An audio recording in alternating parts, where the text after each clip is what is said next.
Hello, this is A.G. Bailey, and welcome back to Let's Play Golden Sun Dark Dawn.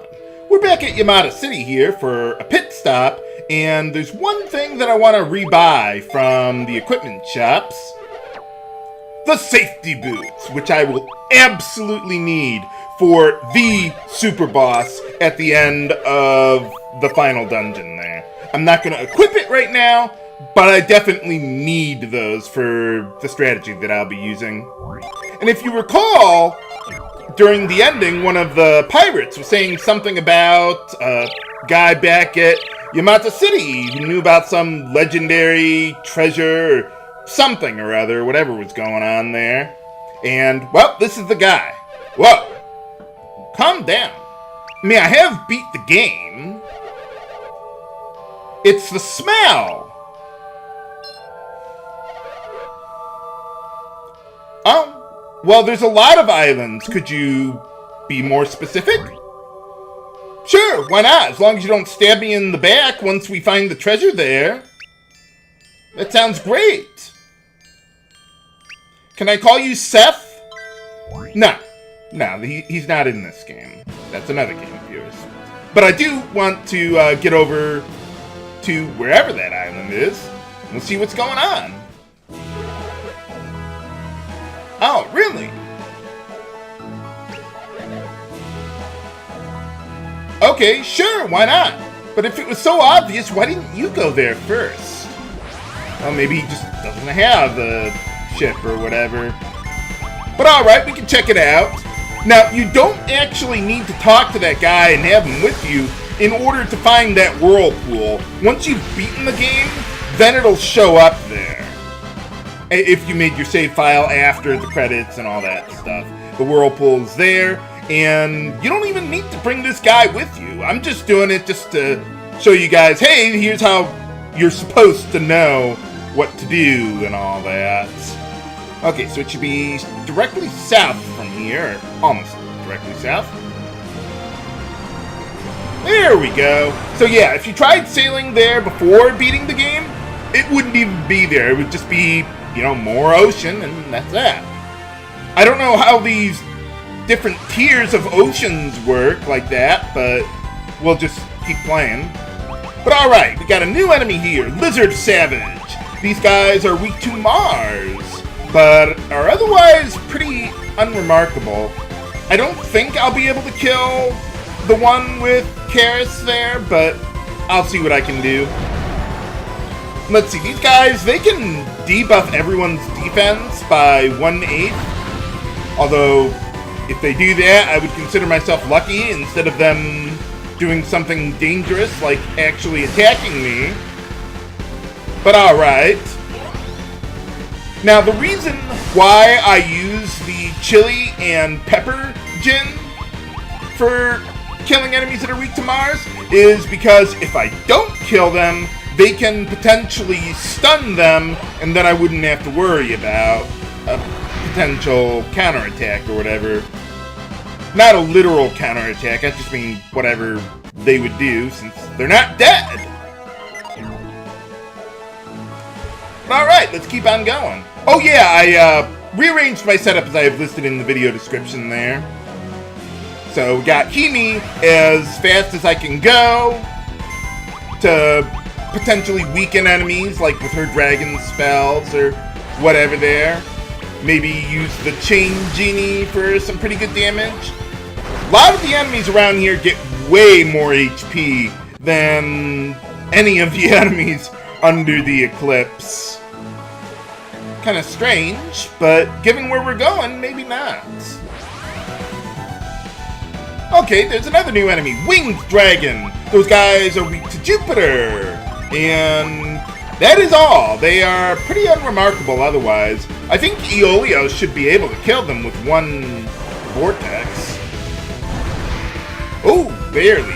Those guys got, how much? 433 HP. These guys got 562. So yeah, even Matthew can't one-shot them with the Saw Blade.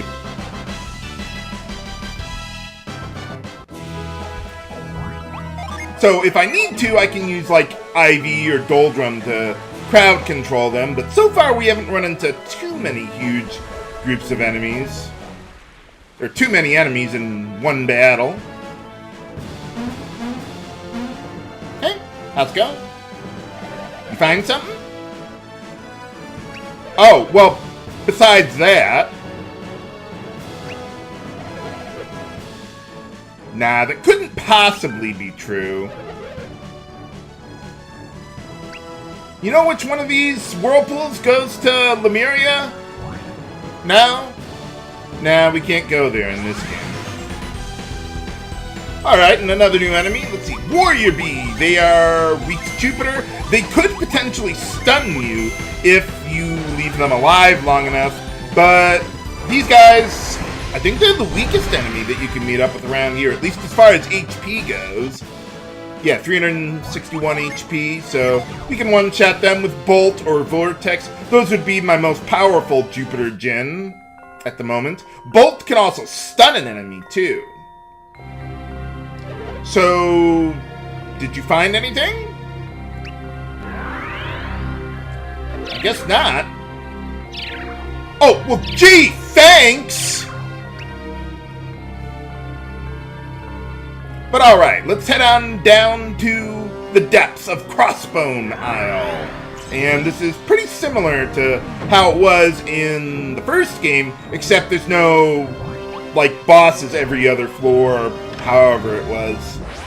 But there is a mimic for us to fight. Let's see, the mimics on Crossbone Isle have a lot of HP, 1,370. So, in order to, whittle them down a bit, let's use the Chain Genie with Himi. Hey, that rhymed. But yeah, there's no way we're gonna kill that guy or deal that kind of damage otherwise.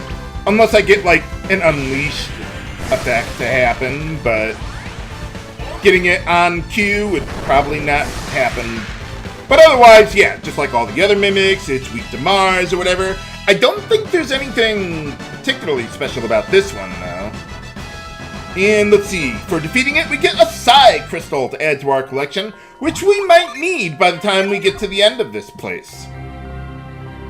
So yeah, like you saw me do there, pull the pillar off the edge there, and then when we get to the other side, we can push the other pillar on top of it, so you can take that shortcut back, or whatever. Okay, so let's see. We got these stone pillars around here. When you step on them, the first time is okay, but if you step on that pillar again, they will collapse and send you down to the room below. And I actually want to do that right now, since it's a convenient spot for us to do it.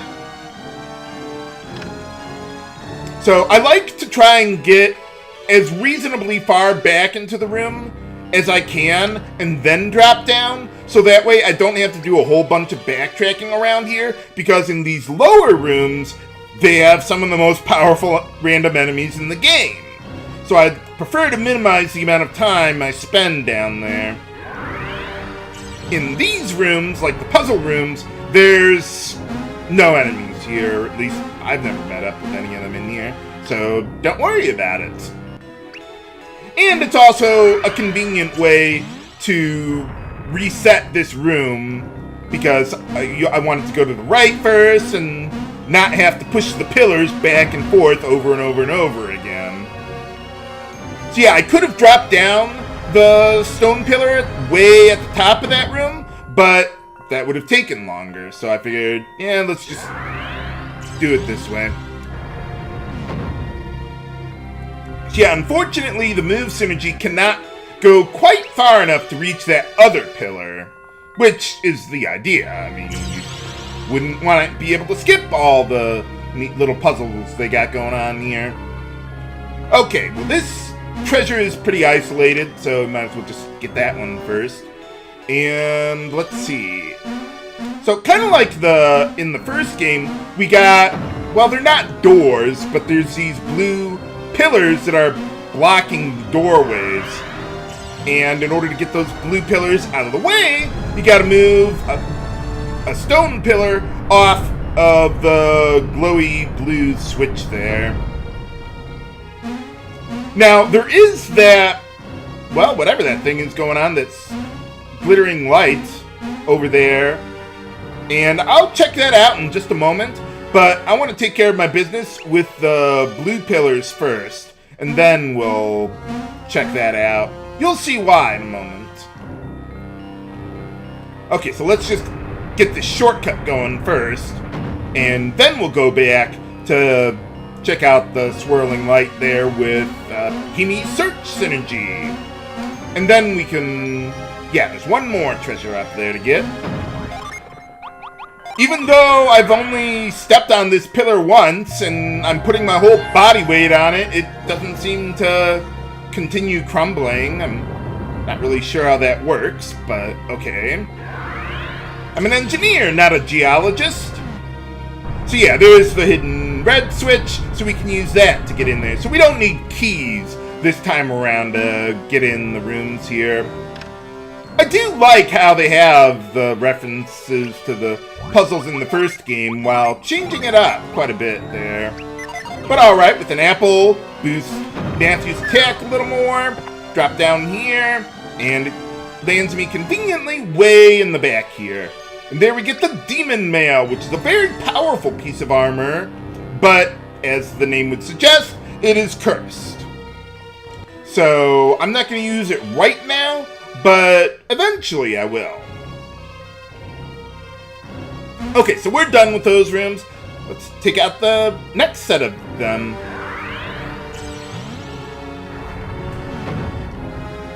Okay, so in this room, let's see, we've got more of those pillars with those switches. They don't glow this time around.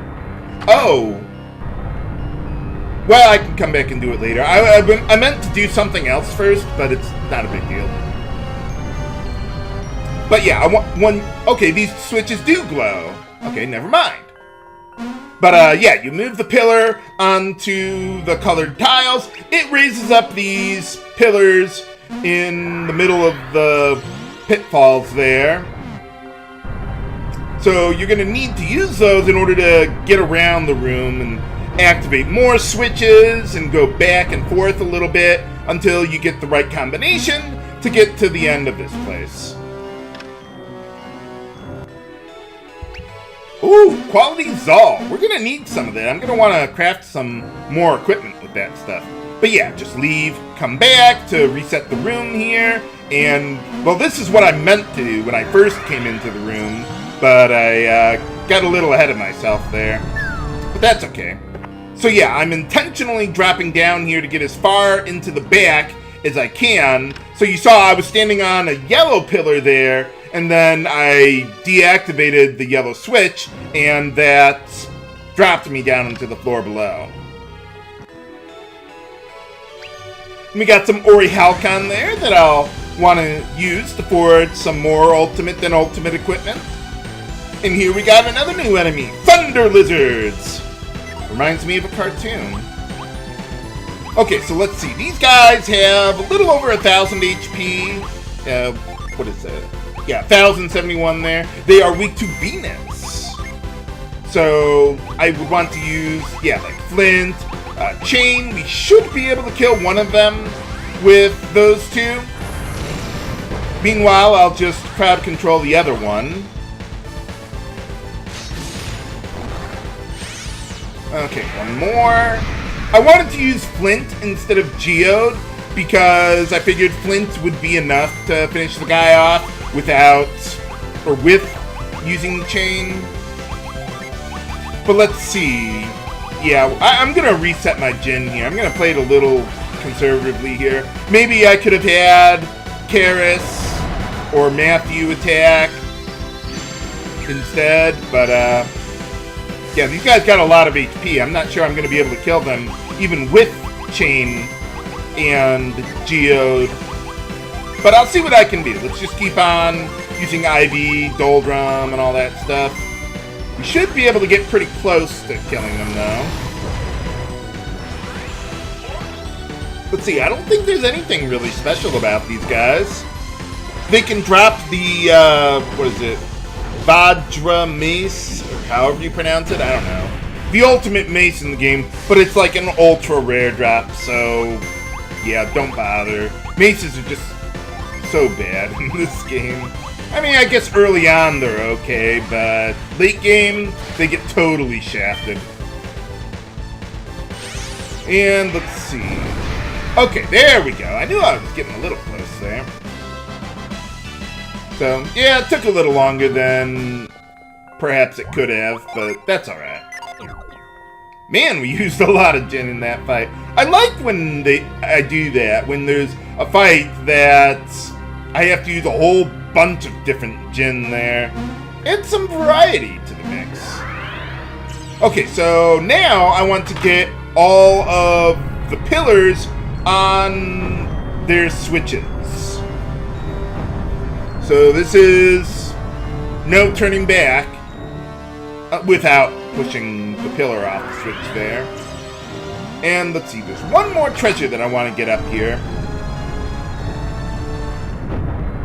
Yeah, unfortunately, every time you move a pillar onto a switch or off of a switch, you have to wait for all the pillars to go up and down and all that crap. So, yeah, it takes a while. Now, I could move that pillar onto the green tile there from over here, but I don't want to do that. I want to leave it right where it is so I don't have to sit through more of those pillar animations than I already do. Okay, so yeah, get that one off. We don't need the yellow ones for where we're going. Oh, can I make it back there? It's kind of hard to see. Okay, good. I wasn't sure. The pillar was kind of hiding that tile behind it. Okay, so yeah, move the pillar onto the green switch, and let's see, right up top there. There it is. Haha! And then we can make it right to the other side. Hooray! And then just remember to push the pillar, because I am going to be leaving here eventually and then coming back. But what treasure will we find at the end of the dungeon? Find out next time on Let's Play Golden Sun Dark Dawn. This is H.G. Bailey signing off. Have a good day!